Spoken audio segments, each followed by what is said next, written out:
Great to see you all back here tonight. So our next presentation is of A Nearer Mother by Evan Mack, the composer, and Josh McGuire, the librettist. And I'll invite them up to say a couple words.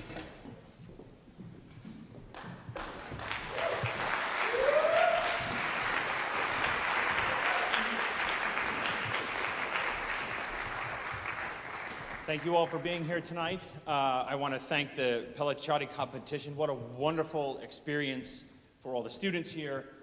It has been a thrilling weekend to see the high level of preparation and artistry and collegiality. And with the other finalists, getting to know everyone, it has been a fantastic weekend, so thank you for that. Our inspiration to turn Ruth Coker-Burke's story into an opera started about 5 or 6 years ago. I had read an article about her, and then she was featured on CBS Sunday Morning.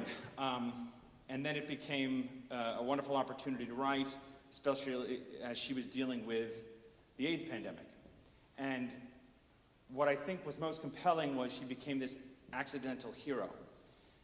And the accident was simply a spark of humanity in a time of fear. And we've kind of all experienced that, in one way or another. And to see the risk that she would take by showing that humanity and empathy, even though it would turn her conservative life and the state she was living completely on its head, and endangering the welfare of her daughter and her relationship with her daughter and her relationship with her community, and then finding the meaning of new family going forward. I just want to me, we need empathy more than ever, and humanity more than ever, and this is our way to at least try and introduce that yet again. Just to kind of set the scene for you, this is the opening scene of the opera. The setting is a hospital in Little Rock, Arkansas in 1984. You'll see Ruth visiting with her friend Catherine in the hospital. The head nurse comes in, they make a little chit-chat. Ruth steps out into the hallway and makes a discovery that will change her life.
The way I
he's dying, and he needs his mother.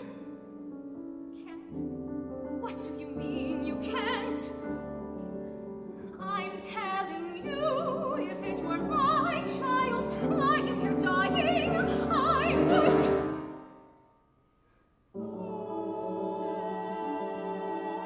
You've got to come.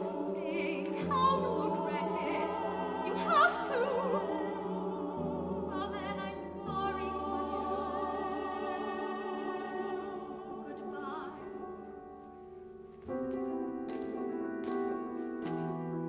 Rock, paper, scissors, shoot. Rock, paper, scissors. But I went in last time.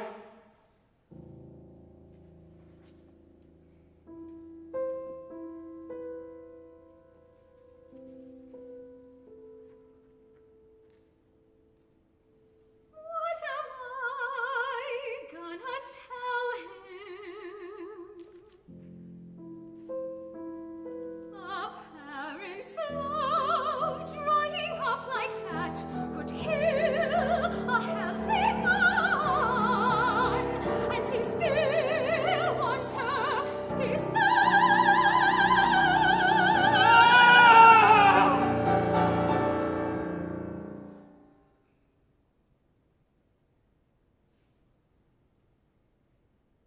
Mama, you came.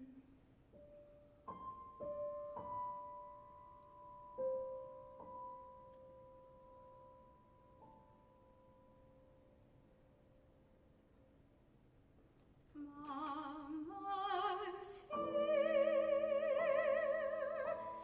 It's okay now. It's okay. I'm here with you.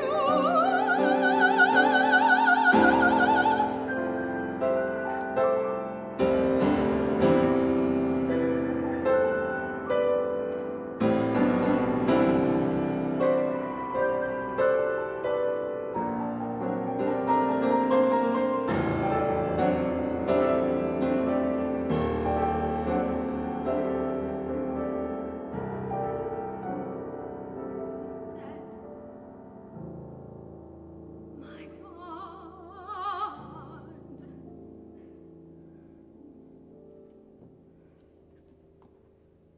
He's dead.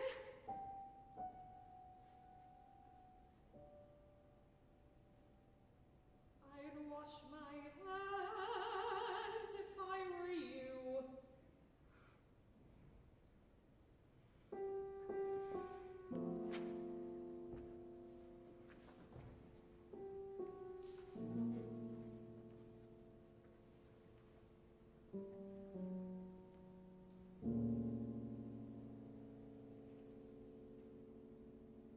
Are they dying like that everywhere? How many boys alone, blind, scared in the final minutes? I touched him. I breathed his air. Can I catch it? Can I give it to Allison? Allison! Allison! She's got to come first!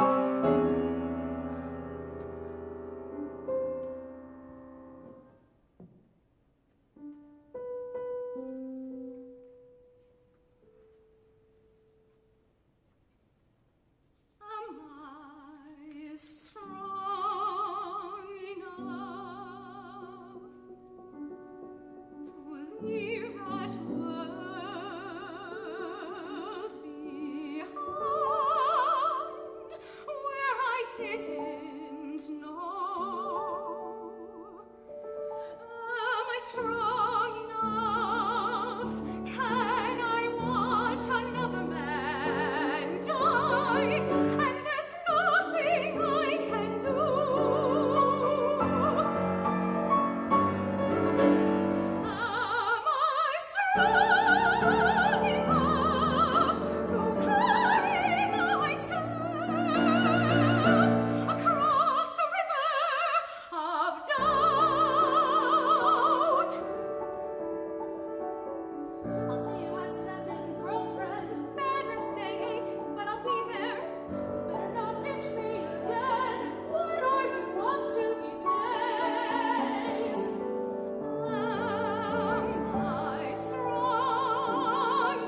strong enough. These boys are dying every day. Just one cemetery. One that won't bury people. They're afraid the bodies will poison the water. Then I'll bury them myself. Am I strong enough? Can I finish what I started? It took a real bad turn fast. We tried to call you. I was at City Hospital. Any family on this one? No. I am here. You can go now. It's okay. It's okay.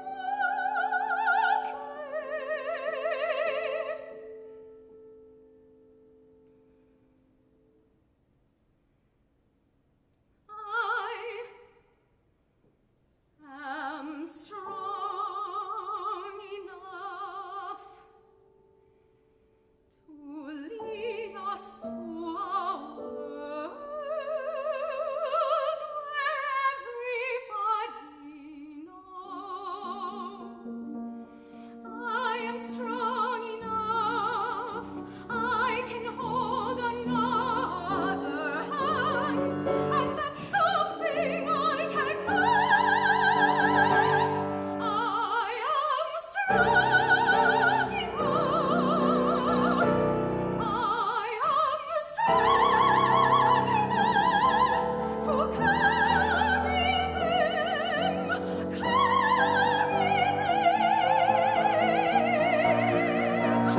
across the river of death.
Look at that. Librettist. You sit in the center. Yeah, you sit. Huh? No. Okay, then, welcome back.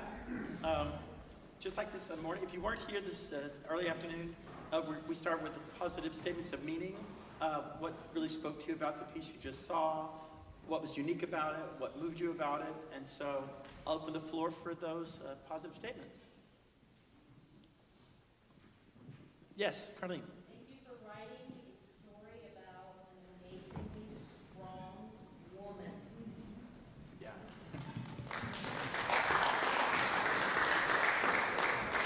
Anything else? Yes, Tom. I think that the score is loaded with great details, tons and tons of wonderful details, and I just like the way everything was shaped. Every interaction was shaped. Thanks. Thank you. Anyone else? I always neglect this side. How about some of the singers? Come on, don't be shy. I'll say something. Go ahead. I just want to compliment on the writing especially for Ruth Koperberg's. That is really challenging.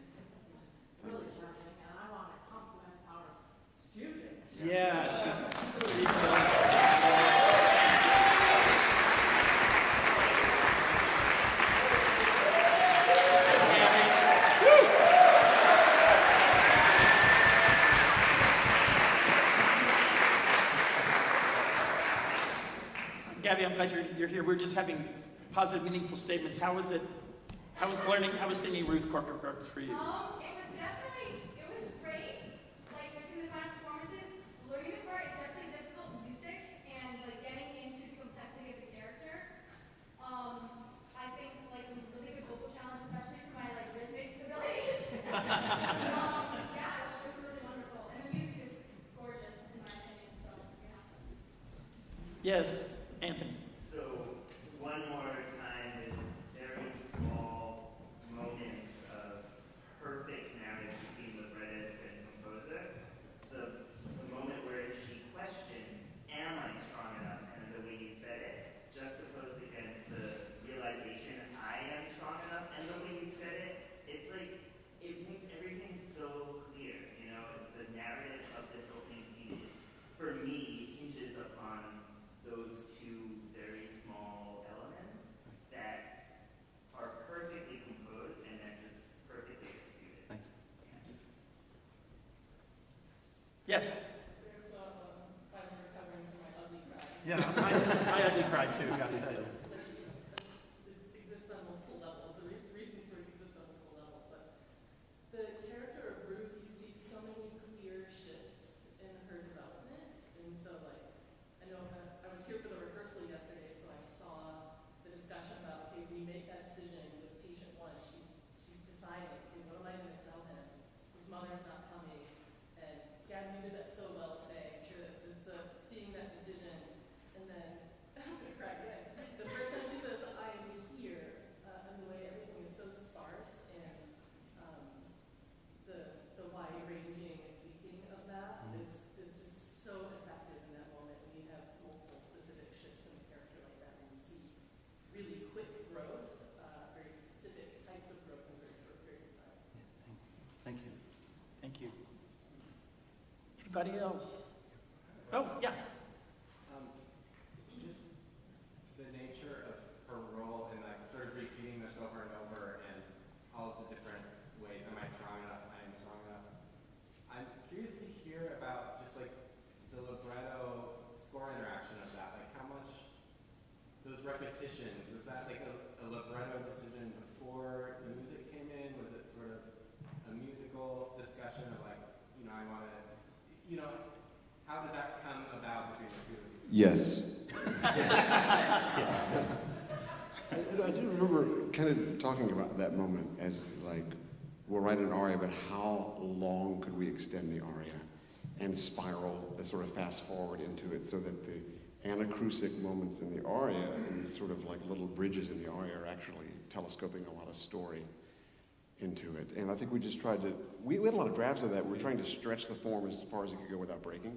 That's my answer. Right, yeah, because, you know, I tend to, when you write those stand-in plan arias, you know, it's usually one person, so there was a lot of conversation on how we could still make it her center stage and focused, but have the Skid Row plot so that, you know, that plot can still move or her character can develop, but within the form of the aria.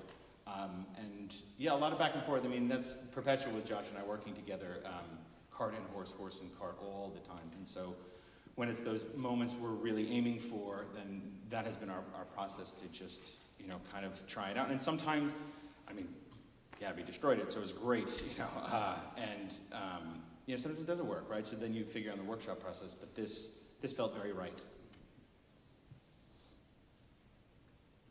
Anything else? Do you guys have questions for the audience? You had a really good one. You should ask. Yeah, I think what's interesting is the life of knowing about knowing a story and then when to tell it for me. And so I was curious with the audience because in the recent pandemic, friendships got redefined because a lot of people were in a position of fear. And so I found that there were times, just like Ruth was surprised by people that she knew and their reaction in a time of fear, and then others who stepped up to it. So I was curious if, with you know the audience, if you have experienced that even recently, as well as maybe in the time, you know, in the 80s when it was a death sentence. This is all pre-medical cocktail, you know. So how that maybe made you respond as an audience based on watching someone show grace amongst fear, or remembering people who didn't do that, and what that space brought for empathy or forgiveness just watching this. Yeah, Carly. I think it reminded, well, my thought in that was that it reminded me how crucial the way we respond in the moment really tells you, defines a person. You know, she could have just, you know, when the nurse told her, oh, don't worry about, you know, she could have just went, oh, okay, and left, and she didn't. And that, in that split second, it just changed the course of her life. And that's what we see in, you know, I think what upset me more are is the medical staff, like, you know, how, you know, their child, you know, how they deal with the situation and things like that. Because, you know, all of that, you know, they're all human, everyone's gonna respond differently. But to me, it's that moment where you respond spontaneously in a moment, and that defines who you are. And, you know, there's no getting around that. So. Yeah, I was talking to Corey the other day, and we were talking about, because we lived through this, many of us did, and how many people from our field that we lost during these very years, and remembering the heroes who did step up, and remember the people who stepped away. And even hearing this first scene twice now, it transports me back to the early 80s when I was a young singer and all my friends were dying. And it's a really poignant moment. Yeah. Yeah. Me? Yes, you.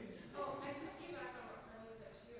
The poignancy of the moment was sort of who you want, who you choose to be in the moment, but then who am I now and who I want to be. I think that's the other thing that popped into, you know, as I was like digesting all of it, it's like so poignant now for me to even be asking that question and within myself. So I think that's the other layer of it that I responded to in the sense of hoping. Yeah, that's something that I think I thought about consciously with this was, and it hadn't occurred to me until Carlene said that there's playing with this idea that, you know, we have our plans and we have our sort of strategies and we have our hopes and our dreams, but actually the really big decisions in life are made immediately in the gut.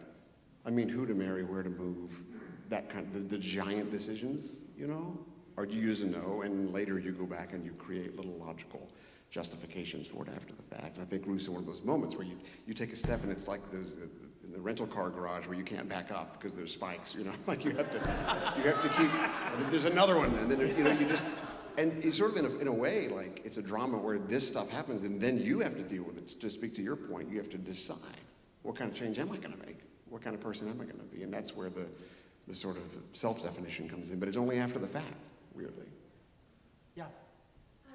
That was actually kind of exactly what I was thinking about with the question you posed, just like this passage of time since this moment. And obviously you've been thinking about the sort of echoes and resonances of the current pandemic, but you know, we know that a lot of people struggle to write the music about the AIDS epidemic at that moment, right? There was this kind of gap of musical responses, especially like really well-known ones. And I'm just curious about like this issue of time since this moment, but also the ways that you're trying to think about it in the present.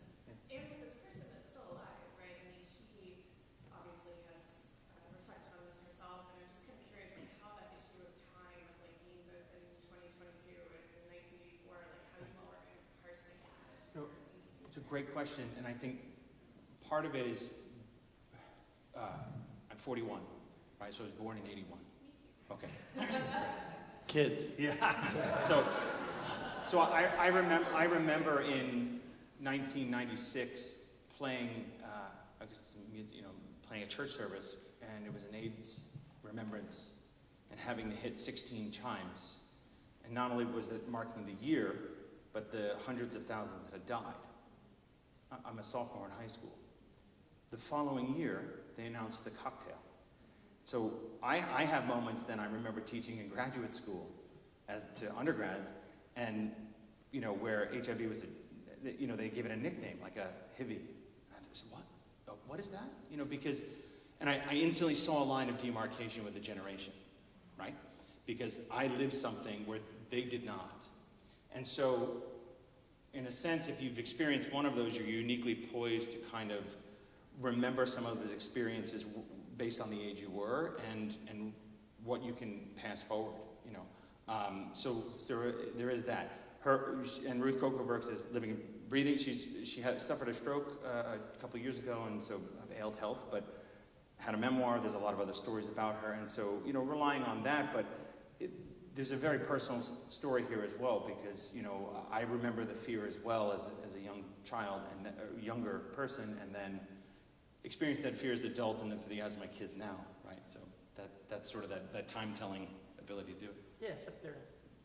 Yeah.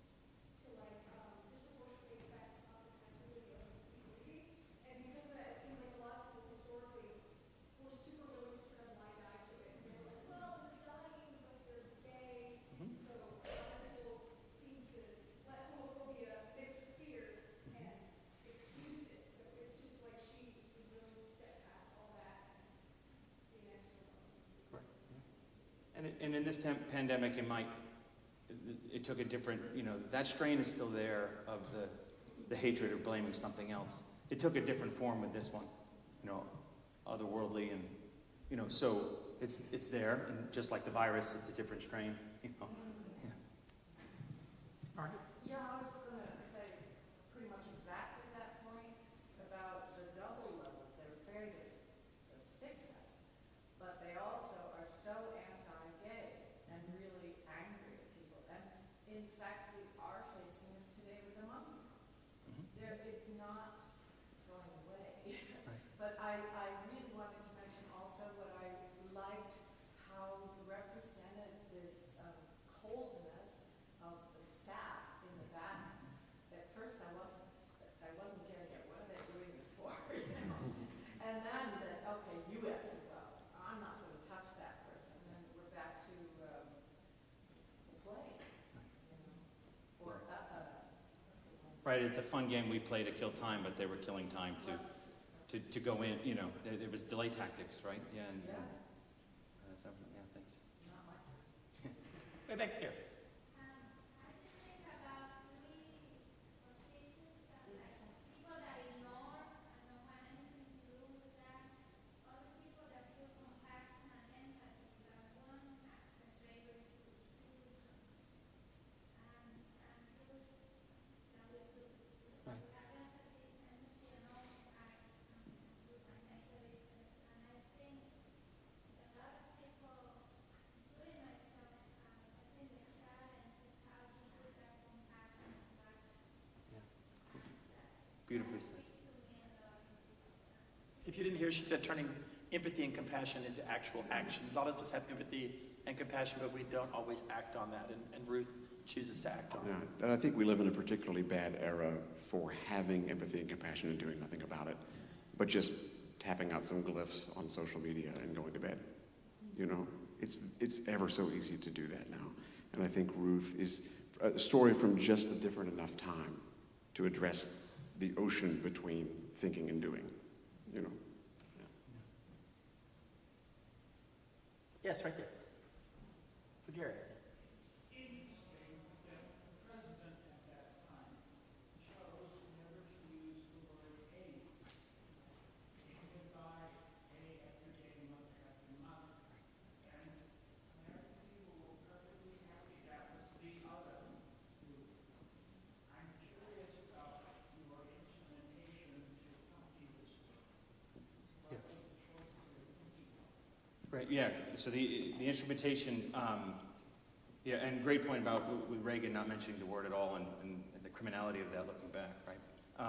With the instrumentation, so Josh and I have always, you know, we always pound the pavement as we started our operating career, so lean and mean is always my joke, you know, but to be strategic, right? So if it is a university setting, understanding that it's going to be chamber forces with the potential to add, you know, and that's from the experience. So when we wrote a children's opera, it was 4 singers and piano, with that those 4 singers could be optional chorus added depending on where it's set. And so same kind of strategy, right? That if it's string quartet, piano, I think I have somewhere I've listed, I think, 10 or 11 players, one percussionist, and then probably horn and flute to kind of round out that sound. But again, if there's no flute player, then you adapt, right? So that's the beauty of working with the living in terms of that. But that's the plan, to be as strategic The living as flexible, possible. by the way. Yeah. To be living and flexible. Great question, Gary. Thank you. And great point. Anybody else? Right there. More about what we were going to do. Let's say vegan, if you're talking about that, but let's say vegan. Along with, this is obviously spreading so much awareness, how else are you going to educate and spread more awareness for just vegan now? Or do you plan on, I'm not telling you what to do with vegan now, going to universities and say like, the company Red that helps out a lot with AIDS, HIV, care like, around the world, like something like that. I'm just curious. Right. No, great question. So the first thing is the story we need to tell. Awareness starts there, and then awareness can turn into action. And producing environments or producing entities can create environments to do that. Right. So the red, again, I remember almost every award show in the '90s had a red ribbon, and money went that way. So those things could easily be continued because there have been systems in place to do so. With her story, if you see, it's this big step into the unknown, and so. Since that's scene one, there's going to be inevitable fallout, including not just rejection from her community, but the community she's trying to serve.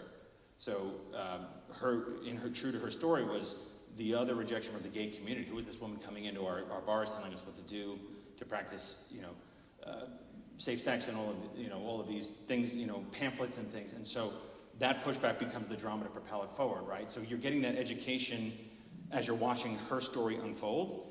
And then afterwards, absolutely, any producing entity that wants to do it could set up a portion of ticket sales. There could be information pages, all of those things to understand that it still exists. It's still a problem. It's still a disease here, right? It's not eradicated. That's always been, that's actually the easier part than the story we're going to tell, which I'm hoping will bring enough awareness to, again, create action. I think when it's up to the producing entity. When I was at Fort Worth and we did Angels in America, we had it was called More Life, the Art and Science of AIDS, and we had like 50 different medical arts school groups that came together as a community. The newspaper said it was the biggest community gathering of arts and science probably in the history of the city, and it was just everywhere.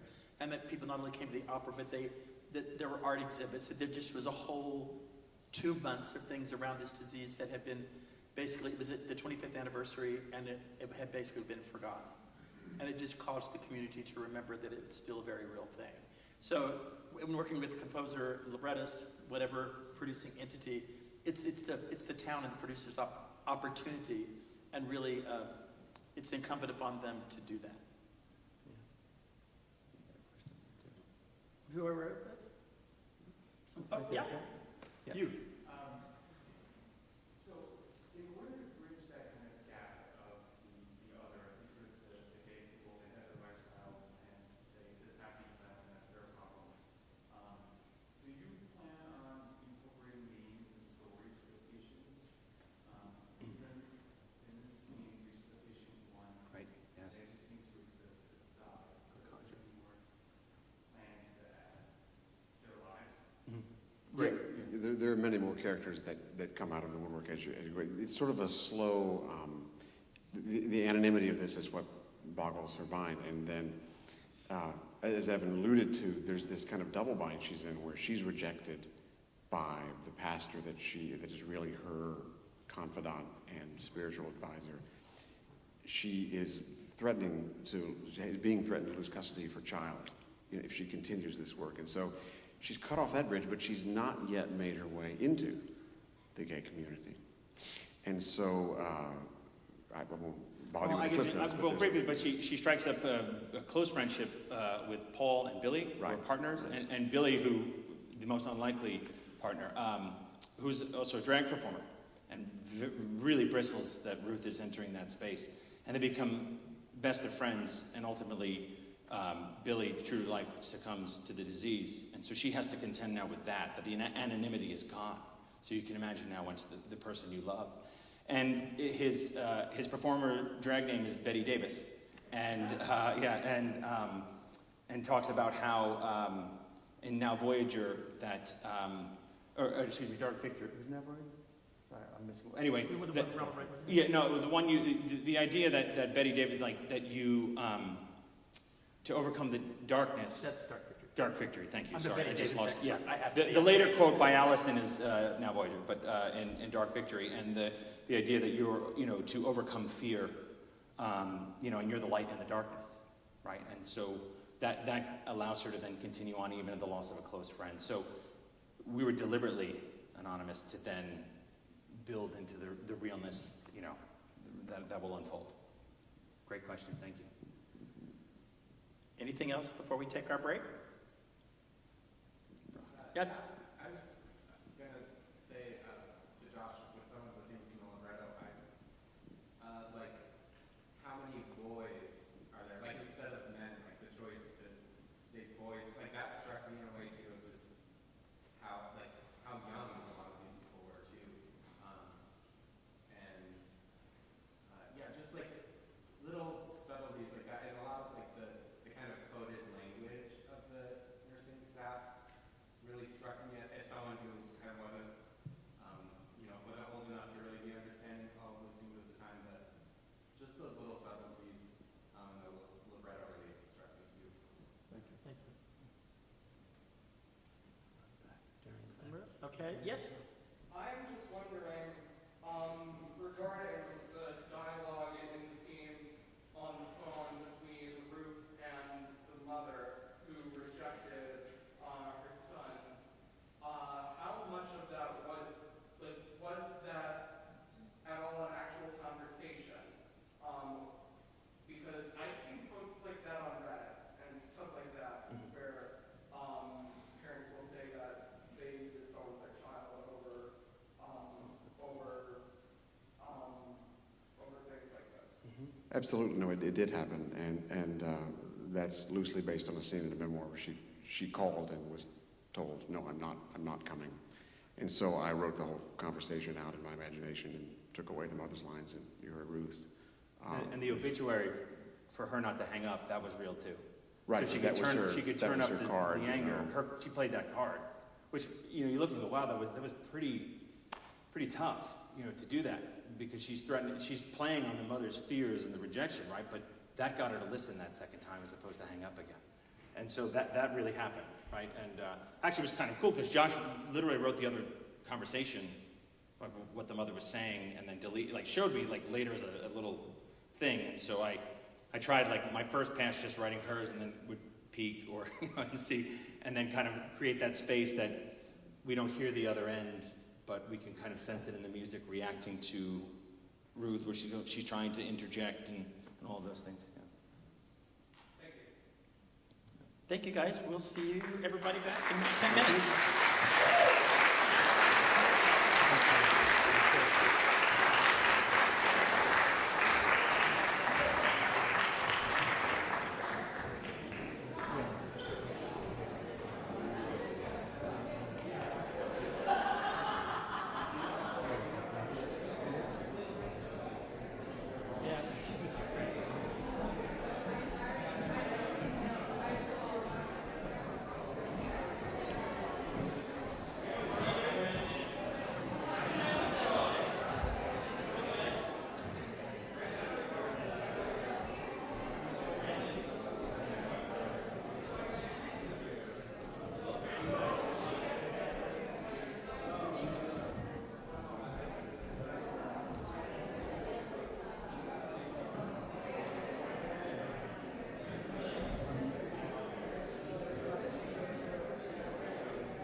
For our final presentation today, we have Computing Venus. This is by Tim Tukash, the composer, and Caitlin Vincent, the librettist. Caitlin is actually in Australia currently, so she did a recorded introduction, and then Tim will come up and also give a little bit of an introduction, and then Caitlin will join us live via Zoom for the Q&A at the end. So enjoy Caitlin's introduction to Computing Venus. Hello, I'm Caitlin Vincent, and I'm the librettist of Computing Venus. Computing Venus is based on the life of Mariah Mitchell, who was the first professional woman astronomer in the US and also an avid champion of women in higher education and the sciences. She was first born more than 200 years ago and shot to fame when she discovered a comet from the roof of her house at the age of 29. She was later named the official Computer of Venus for the US government and then became the first woman professor of astronomy at Vassar College. Now, when Mariah Mitchell was a young woman, the study of science, astronomy, mathematics, all of that was seen as being appropriately feminine pursuits. But that changed in the course of her lifetime, and one of the main catalysts for that was a man named Edward Clark, who claimed that higher education of women, particularly in the sciences, could cause physical damage, leading them to deviancy. And because Mariah Mitchell was very high profile, working as a professional astronomer, and importantly unmarried, she became a real target for that movement. Now, flash forward to 2022, and we know that women still struggle to find equal representation, recognition, and opportunities in STEM. And that's one of the reasons why I find Mariah Mitchell to be such a fascinating figure, because she very much lived at this time when there were two different paths for women. And because of that, she's also a very tragic figure, because she saw all of the professional opportunities that she enjoyed in astronomy essentially rolled back for the next generation before her death. Now, for this kind of opera that is historical, my creative process always starts with research. A ton of research, a ton of reading, just to get a sense of the social context, what was happening around them, what their own life was like. And in this case, I was really fortunate because Mariah Mitchell wrote a number of journals, so I was able to really analyze her entries to get a sense of who she was, how she saw the world. And then it's a question of deciding which story you actually want to tell. There are many different options, but who are the key characters? What are the key moments that you want to pull out to create a compelling story on stage?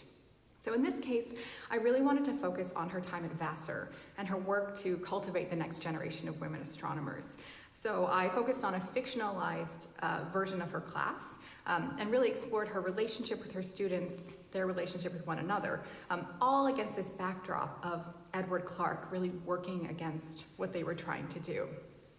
Now, the scene that we're going to see today is also based on a real-life event in which Mariah Mitchell took her class to Colorado to observe the solar eclipse. So it was a moment of really interesting tension because you had these students leaving, the safety of the classroom where they were very supported and going into the public sphere where they're contending with this discrimination head on. When it comes to working with composers, I've been so fortunate in this process to be able to work with Tim, who is such a fantastic composer and a really generous collaborator. I'm not the kind of librettist who just writes a text and then sends it to the composer and says, okay, let me know when it's going to be premiered. I really thrive on that back and forth, on working together to create something really special, really that collaborative aspect. So that is very much how this process went. There was a lot of back and forth between me and Tim. I sent it to many, many people, including my parents and my husband. Corey Ellison was also a really huge help in terms of shaping the narrative. And I've just been very fortunate to work with Tim. So I really hope that you enjoy what we've come up with and this excerpt of Computing Venus.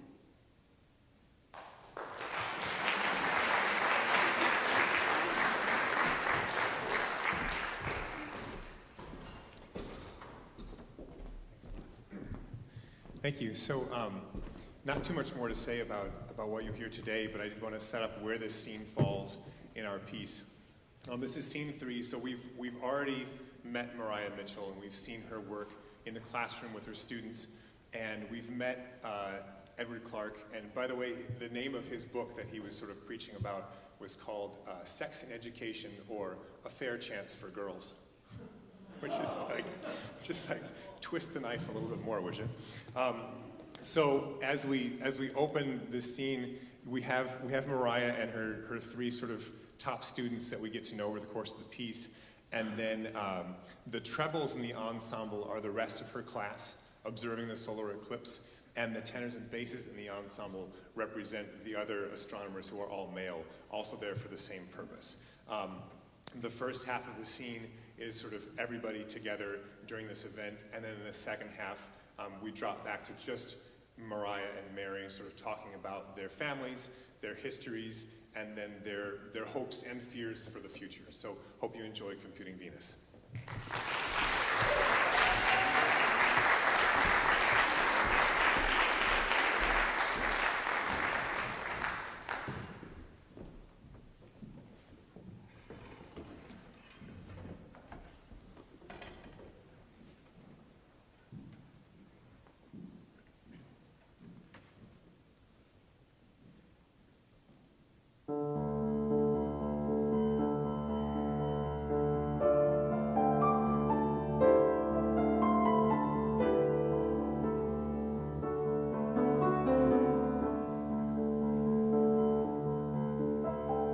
Here we are, analysis, clear, no obstructions. Yes, this will do. Excuse me, this site's for professionals. Then we're in the right place. We need one telescope there, another there, and a third over there. I can't believe it. We're actually here, waiting for a solar eclipse. Waiting for a solar eclipse.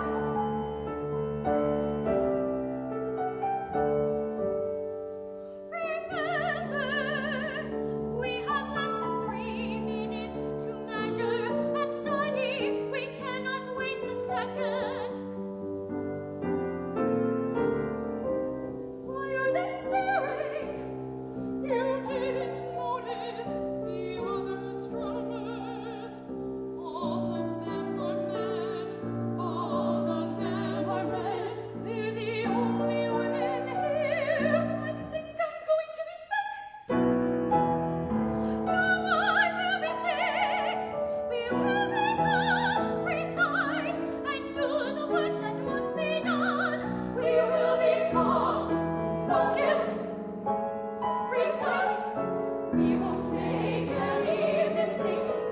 We have less than 3 minutes to work us on, to do the work that must be done.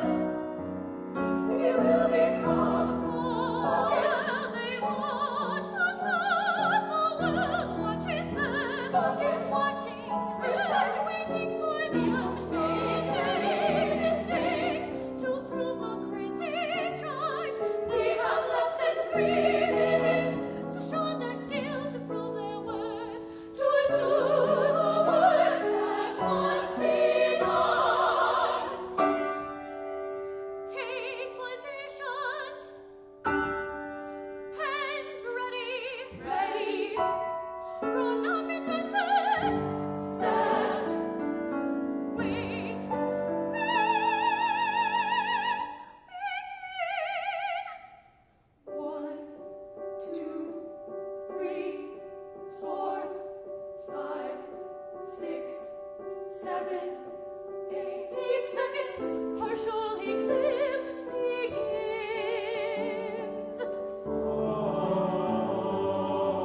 While we watch the sun, the world watches them. 21, 22, 23, 24 seconds. Total eclipse begins.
could stay like this forever.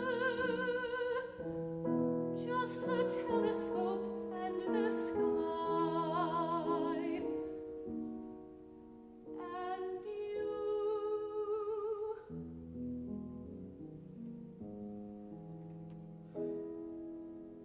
You have talent.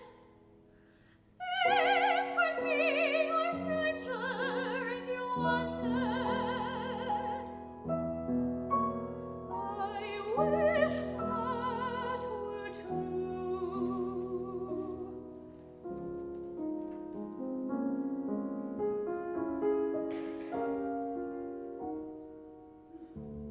I've always known I was different. I've always known I wanted things I could never have.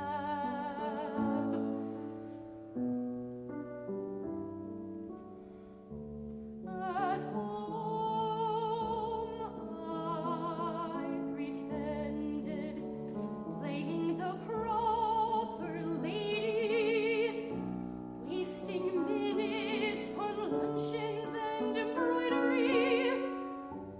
But at night, when the house was quiet, I would sneak up to the attic window, press my face to the glass, chart the stars for us, finally able to breathe.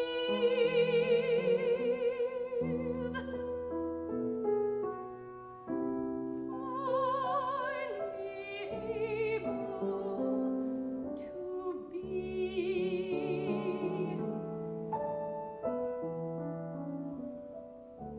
Then I'd wake up in the morning and start pretending again. But here with you, I don't have to pretend. Here with you, anything seems possible, even the deepest secrets of my heart. How can I give this up? How can I ever go back?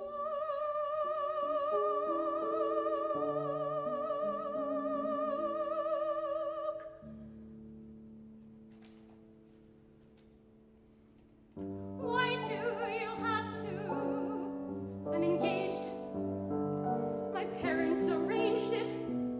I have 2 years to study, then home to Hartford, to a wedding, a life of wasted minutes.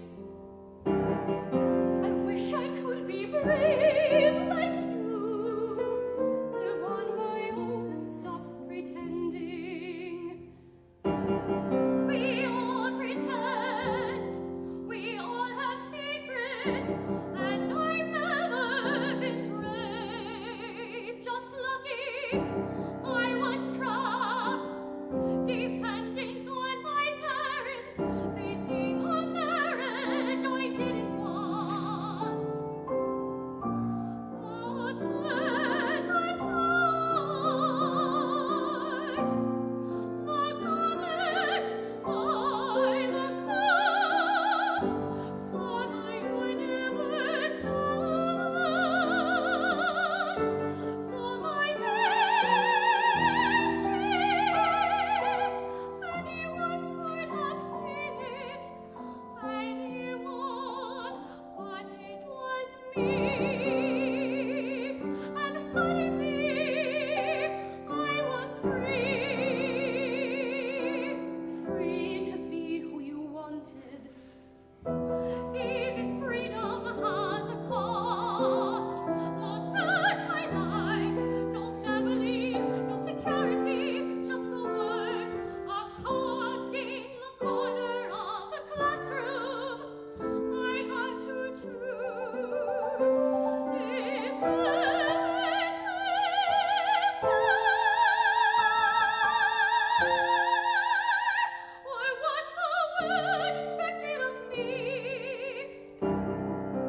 time.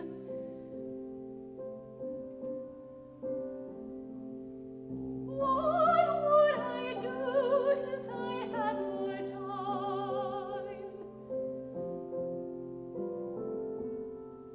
What would I say to you if I had more time? What could she do if she had more time? Instead of filling her days with everything but her own potential. Who could I be? Where could I go if I had more time? Time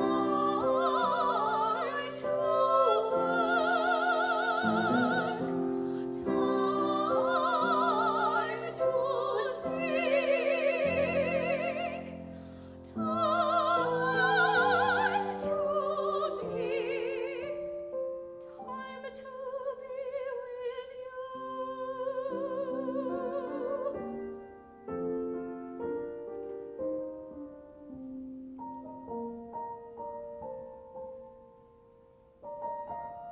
Look, Venus.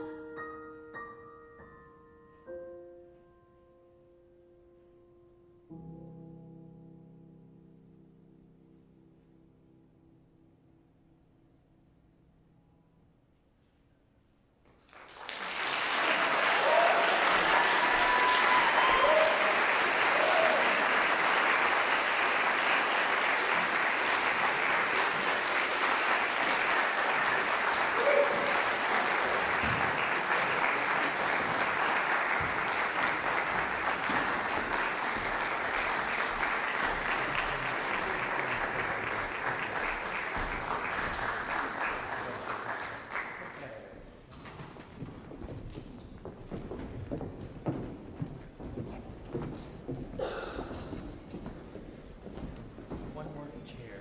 One more chair.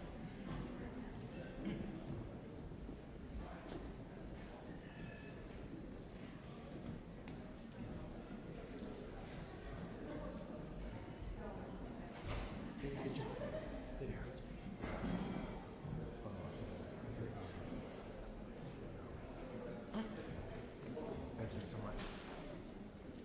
We only need two because the librettist is going to be in Australia. She can make it to that chair. That Amazing. Appreciate it. Thank you. Okay. Got any jokes? They're getting the set up for Caitlin to join us via Zoom. So if you have a question for Caitlin, say it loud enough where I can repeat it. She won't be able to hear you. I'll have to do it in here. Hi, Caitlin. Here she is. Can you hear us, Caitlin? Not yet. After we're done here, we want to ask the panel to go directly to the conference room so we can start the feedback as soon as we can so we can get to the party.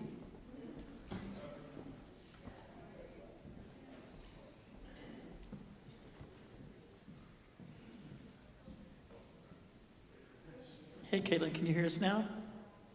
Kind of.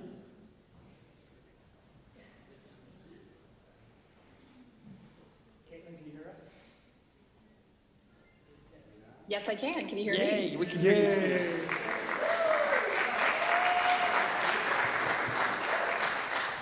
So just to give everybody an idea that since we Yes, I had can to do hear this them. last minute, she's hearing us through the computer speakers, so people that are out there talking, get extra loud, and hopefully everything will work out great. She's shaking her head up and down, that's cool.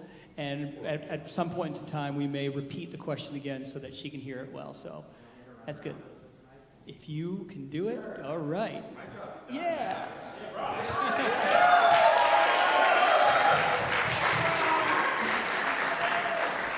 Okay, let's put into its paces. So over here and then over here and over. I'm just kidding. So as usual, we're going to start with statements of positive statements, what you really took away from this, what was unique, what you liked. Who wants to go first? Right up there with Tom Cipulo. I think the scene with the students and the astronomers and Maria, that ensemble together is really just beautiful. Thank you. So just for Caitlin, in case you can't hear, he was just complimenting the scene with the astronomers and students and all of the ensemble writing there. It's really beautiful. Yeah.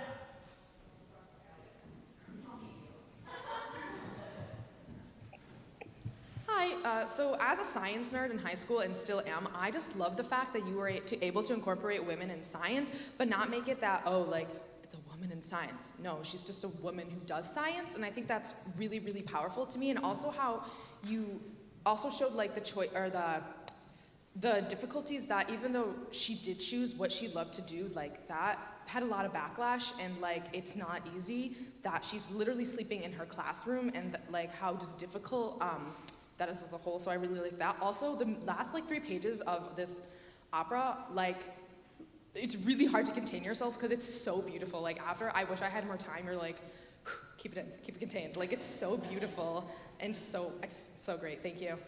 Thank you so much. Thank you. Love hearing from singers. Who else? Positive one right over there. Okay.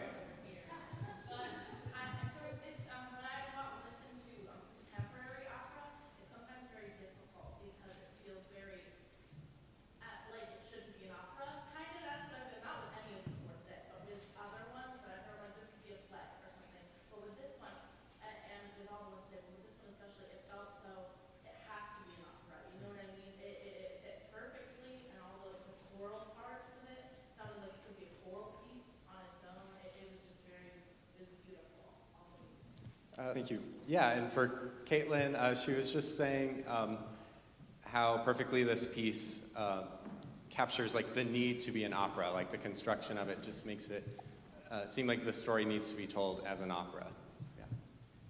Yeah. Thank you. That's lovely. I loved the time element in this so much, not just the counting, but all the talking about needing more time, because that seems so kind of trans-historical, even though this is about a very specific person, but you think about all those women who wrote that if they just had a room to write in, or if they didn't have to get up at 4 o'clock in the morning to do their writing before the regular day starts, it really resonated across a lot of different requests for that time and space, which I think makes it very relatable, even beyond this kind of 19th century setting. So I thought the time element was really cool. Awesome. Yes? Yeah, one thing I really love about this opera is how it can speak to so, like, a wide range of ages in an audience. So I can imagine this for younger students, like, especially young women and girls thinking like, oh, here's a model in history that I can have.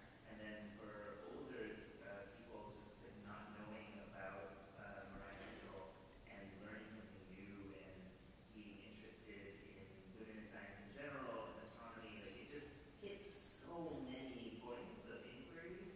And I think the music also captures that type of enthusiasm, or like encourages that enthusiasm. Yeah, so Thank you. Caitlin, that's from Anthony Green, one of our other competitors, just saying how it is so, it speaks to so many different ages, and just really the wide appeal that this work would have with audiences. Yeah. Thank you. Someone else? Am I missing a hand somewhere? There you go. Well, I agree double with everything that's been said so far. Like, I think we all just had like the same opinions about how beautifully done this is. And I just have to say, I just love how the music is written, especially with the duos and trios and how it shows like the relationships between the characters and how they're working together. But they also, like with the duo between Maria and Mary, I believe it was at the end, like showed their not conflicting interests, but their different interests in life, but also their different places in life, but how they sort of work together. It was just beautifully done. I loved it. Thank you. I'll add on that too, just as someone working on the music, in the ensemble writing, I really appreciated, there's all this beautiful lyrical writing in the ensemble, but the counting from the students, it kept like this kind of life and energy that was always just like, the rhythm of it and that sort of spark of joy was always underneath even those really like beautiful long lines. Donald? Yeah, I just love the treatment of the women's voices.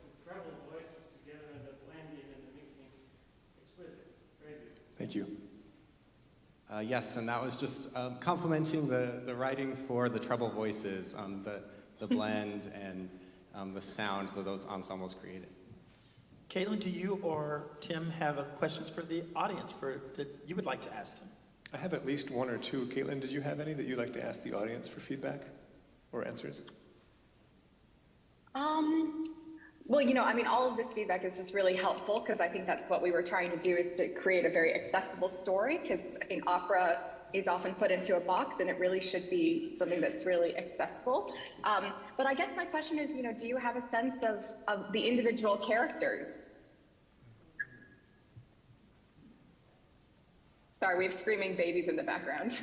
I am going to run the mic to you because everyone's words themselves are better than my Cliff Note versions.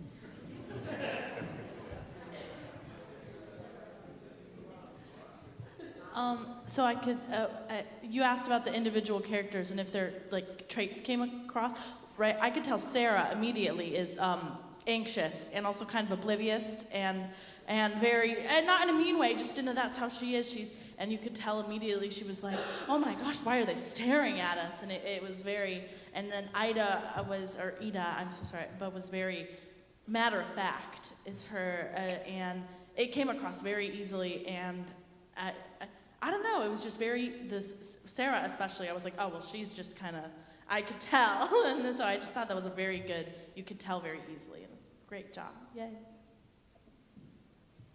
Yes, Caitlin, I love the humor you have in this right off the bat. I loved right from the beginning, we get that spark of humor. That's really fantastic. Humor's good in opera, trust me. Anyone else? What's your question, Tim?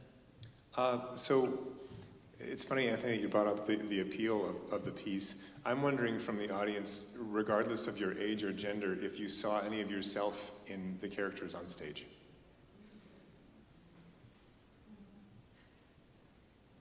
I see Corey nodding her head. Would you like to elaborate? Is there somebody up there?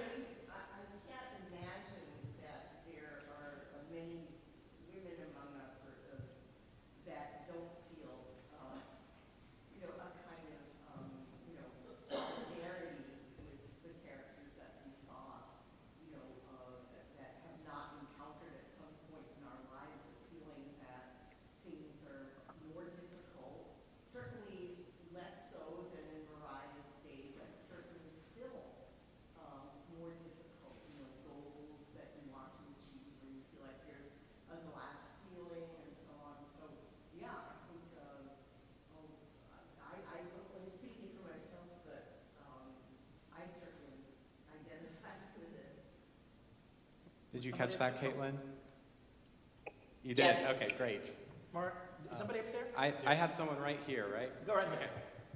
I found it particularly relatable when Maria and Mary were talking about making a choice and not necessarily thinking you made the wrong choice, right? Like being proud in the choice you made, but still feeling this tinge of sadness that you had to give something up to make that choice.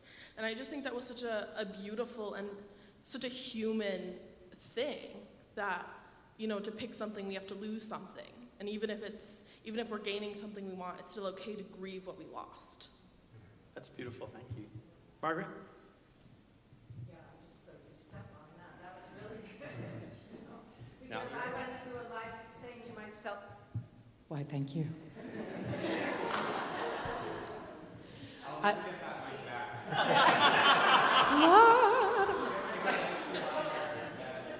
I never held one of these. I went through my life and found what I had to say was, people say you can't have it all. And so I convinced myself that you can have it all, you just can't have all of it. There's always this give and take. And I really loved how the words and the music express this conflict within so many young people today, but I think young women especially, between I want to do what I want to do, but then in her case, in Mary's case, her parents have actually said what she had to do. In my case, it was being a girl brought up in the 50s. I mean, the message was there, and to get over that message was rough. And I just think you handled it so subtly and beautifully. We get the whole message, but nobody's beating us over the head with an axe. So it's just compliments. Great, thank you. Here. Anyone else? Yeah, back there.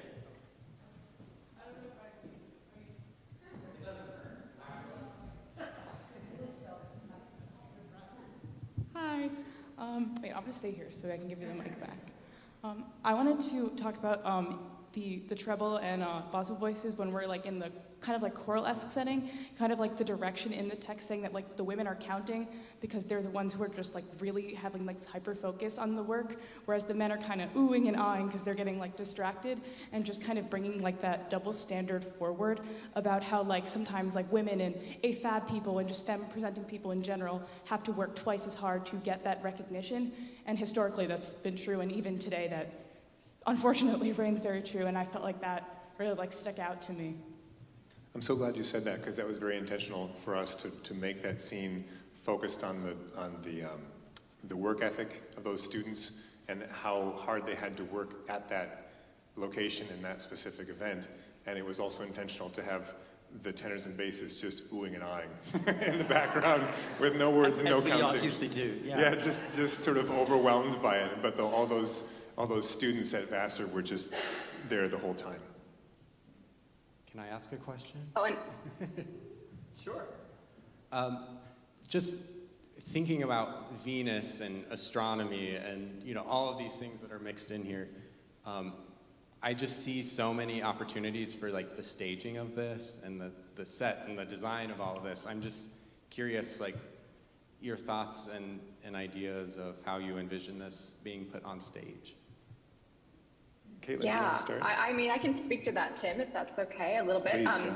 At least when I was writing it, I really saw some element of projections, that we would actually see the stage get darker as the eclipse progresses. And then there's that beautiful moment when Tim has written just this gorgeous instrumental interlude when we would be in darkness and you would just see the stars, and then it progresses again. So really having that space and that time, because something that Mariah Mitchell talked about was about the poetry in the stars. It was math, yes, but she also saw all this beauty. So I thought I really wanted us to be able to reflect that in the staging and in the music. I feel the same way, Caitlin. I think that there's a magical element to light and to the sky and to the heavens that is mirrored in the story and the music that I'd want to see depicted in some way. I'm no means know any of that technology, so but that's sort of in my mind too. Any other questions? Do you have another question for the audience? You want them? Yeah, but it doesn't. We have to spend time on it. I just wondered if I wanted that scene with the students to feel strong, and I wondered if that strength came through. I'm seeing heads nodding and thumbs up, so we don't need to answer it if you don't want to. Carlene's got the mic. You're next. Yeah. Oh, I wanted to ask a question about the orchestration and what you were planning, because it's very vivid. The pictures and the story that you're creating is so vivid and colorful and magical. I'm curious to know how you'll support that orchestrally. Yeah, I think that writing for a mixed chamber ensemble would be ideal, because you can have all those colors to play with. I certainly think that there are elements of the story that would need certain colors over the other, and so I want to be able to move from instrument combination to instrument combination depending on the context of what's happening.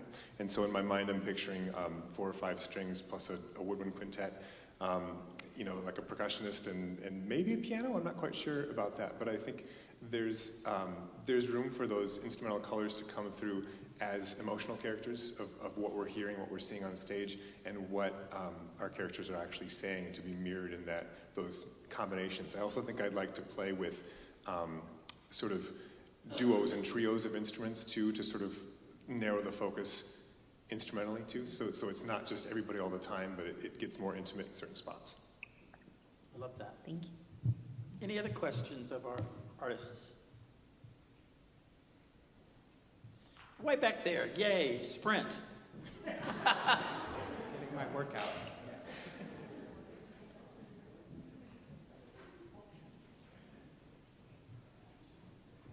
Okay, so I noticed in the music that it moves forward.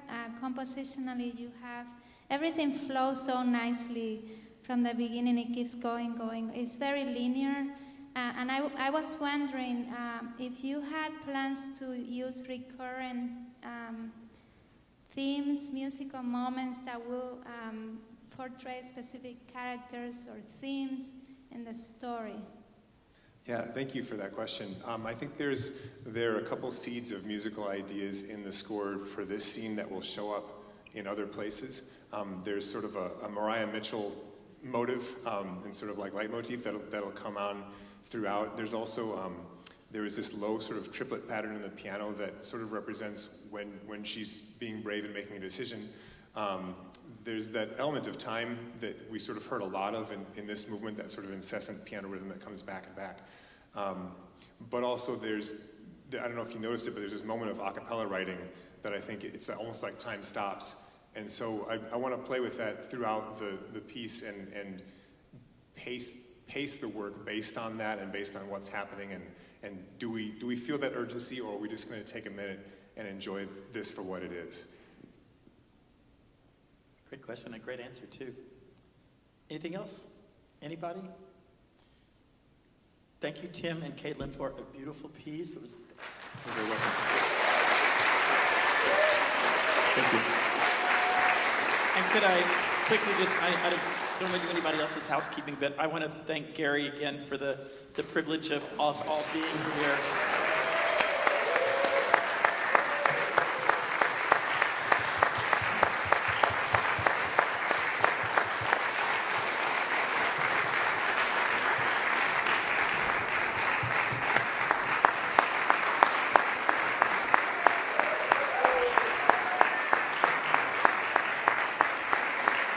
And lastly, let's just thank all of our artists who were here, composers, librettists, all the singers, this gentleman who played the piano.